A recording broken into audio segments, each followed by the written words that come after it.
And the new model is arrived at the layout today. It's an Irish brake fan. It's a CIE Series 23,000 series brake fan. And this is seems to be a 3D printed model, quite nicely painted and decaled. And I remember seeing these when I was back as a kid.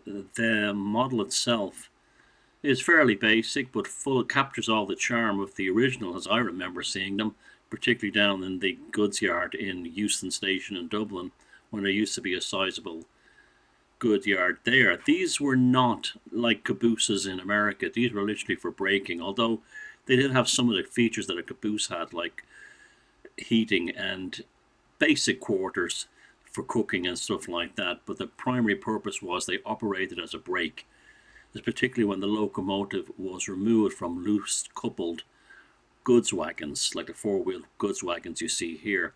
This would stop the trains from rolling downhill or running away.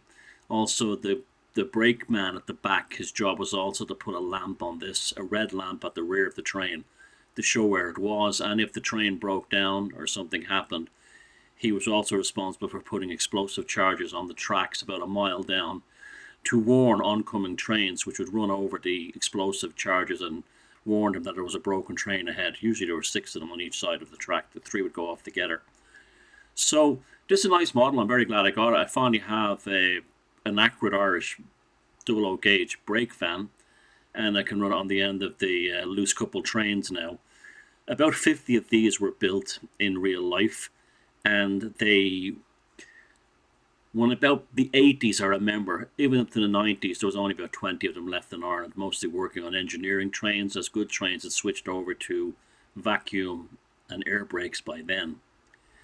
So a nice model of a very well-known and well-constructed. I always remember as a kid looking at these and believing they were built like a tank. They were made from heavy plate steel. As you can notice, there is no traditional double O coupler on this. I've just put a wire across the buffers.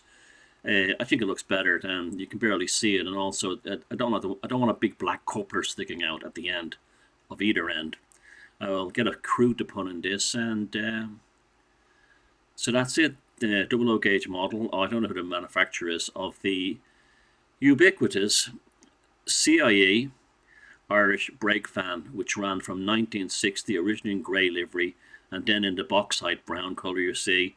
And we're still in service on goods trains until, well, on engineering trains until the 1990s. Thank you.